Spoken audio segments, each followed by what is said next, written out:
Like, the proof to me that if you do a really big update, the problem, again, I was talking about it yesterday, I'm going to do it again today, because I'd like to see people agree on this. BDO never does, like, a DLC type change, like an expansion pack type change. Something big. They never really do that. The biggest they did was the BDO rework, and that was just a class overhaul for every class. That's basically all it was. Didn't add, like, when other games come out with DLCs or expansions, it's a new zone, new skills, new gear, new modes, new instances. They come out with it all. BDO doesn't do that. And the fact is, BDO needs to do that. Look at the fact that New World has bounced back. New World is the worst MMO to come out in, like, the past decade. The biggest flop. I mean, it was great at first, but my God, was it the biggest flop of an MMO. Their team is fucking trash. They took a great game that started off great and, dwindled but still kept going strong, and then it just fucking gutted itself. And it really died. And the fact that that one DLC can revive it into a decent state shows that that does work. And yes, what I'm saying is, like, Halcyon Bowl, stuff like that is big, but they always just, they'll announce a whole list of things for a Halcyon Bowl, thing 1, 2, 3, 4, 5, 6, 7, but they don't release it all at once. They release it one at a time. And therefore, people are like, oh, the big PvE update's out. I like to do PvE. I'll come back for that. Then the big PvP update is going to come out in like 2 months from then. By then, the PvE guys are bored or whatever. They're leaving, and the PvPers come back for the PvP update. It doesn't pull everyone back at once and really, like, give the game that resurgence that it really needs. And if they were to do one huge simulated DLC / expansion pack type experience, I think that's one of the only things left that it could really bounce it back. And I think it's weird that, like, PA hasn't figured that out by now and tried it. Yeah, BDO's the only one that, like, these other ones, they give... Oh, I gotta do fucking add-ons, too. Fuck. But, that's what a lot of these games do, and BDO has never tried that. They've acted like they made it seem like they were doing that. Like, the rework, they advertised like it was this huge thing, but it wasn't. It was minor. It's basically just a good patch. And I really think people need to talk about that, because I think if more people, if BDO really got that idea in their head that maybe they should try that, and they did follow through with it and try it, I think that could save the game. I just want the only thing bringing back BDO is making Silver PvP. That's also up there. I mean, to be fair, bro, like, all right. The problem with BDO is silver and PvP. That's also a problem. For example, I did 2 AOS matches yesterday. First one was my first one on Zerker in a while, it was fun, good time, whatever. Second one, I got Scum, who literally says, I'm just here for the fucking free elixirs. And literally just every round runs into the enemy team with his weapons away and dies. And that's the problem with free shit for PvP, is people could just int and lose for free shit. Somehow, I mean, it's mind-blowing. But if they're not going to punish that stuff, then PvP rewards will always be a problem. I haven't seen anyone do that before, and I do queue quite a lot. I mean, I have a feeling he thought I was streaming and was doing it just for attention.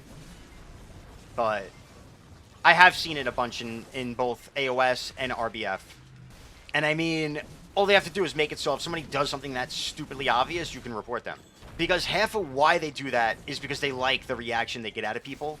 So, like, if you couldn't make it blatantly obvious that you were inting, then they might as well just play and actually try to win instead of just inting to lose. So, that could fix it. While also slow drips content, it's not like all in the world content available one day. They still release raids, dungeons over 2 to 3 months. Yeah, but when they release a new expansion, which is usually, like, the big, initial point, they release new level caps, new gear, new skills, right? A lot of the time, a new PvP map or some shit, right? They release all kinds of stuff, and that's what I'm talking about. I think that's a big deal. I think that's really important. Why not grind Hungrad? Because I don't have to pay attention here.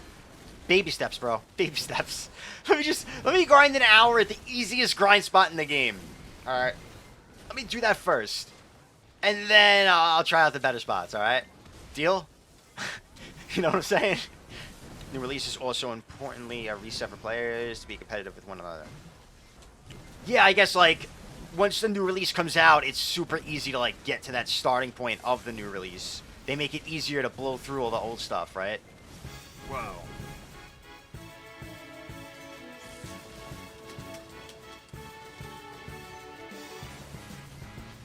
Oh, he's hitting me. Fucking savages. Get his ass, sweet form. Yeah. Wait, they're still fighting? They are.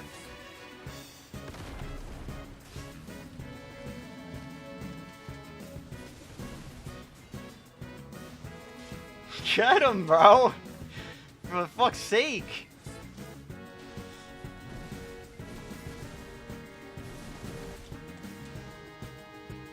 Another big issue, which is what this reminds me of right now, with BDO, is the fact that you cannot PvP in PvE gear. Which was never, when I started BDO, that wasn't a fucking major problem. Like it is now. I deal 0 damage and I take 10 times the amount of normal damage, that I normally would. That's another huge problem, which has led to the death of BDO. The current miserable state of BDO. And they keep coming out with these cool PvE, gear, and it's like, dude, you're forcing people to wear this cool PvE gear to grind, and now they can't PvP in the gear. Yeah, crystals, artifacts, all that shit. Dude, yeah, Zarka and Kudum, that's all it was when I started playing BDO. And guess what? That wasn't that big of a deal. Because there still weren't like huge PvE crystals for you to wear. You could wear your PvP shit and still grind efficiently. It was never that much. Now it's like you're literally losing like 20 minutes per hour, with how much less trash you're making per hour if you're not wearing the most optimal setup. That's a big, it's a flop. That's a failure that it's like that. That's not a good thing in any way, shape, or form. There's no reason that, like, they both can't be efficient. Like, they can make PvE gear slightly more efficient, but it doesn't need to be, that much of a difference where you need to be wearing the optimal PvE shit to grind. And if you're not, you're just fucking wasting your time. That's true. When you enter PvP, it just swaps you into PvP mode. That's an option. That's not the worst idea. I never heard that yet. And I kind of like that. Yeah, if you Alt-C, it just swaps presets, dude. That would be pretty cool. The problem is you could take advantage of that by... What if you're already wearing a PvP set, and then you Alt-C and it swaps you to another PvP set?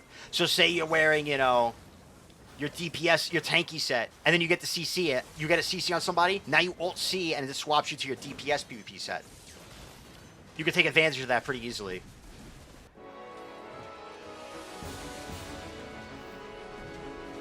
Ah, that little dash. Oh, I could live. I actually think I could have. But why, man? For fuck's sake. Just let the little noob grind. And by noob, I mean me.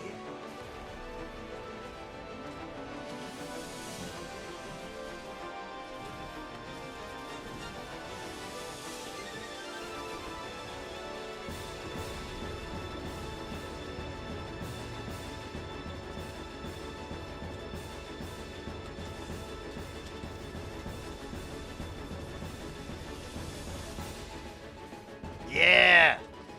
Yeah! Ah, fuck. As I was typing, yeah, he typed, "Are you sucking him off?" That backfired immediately.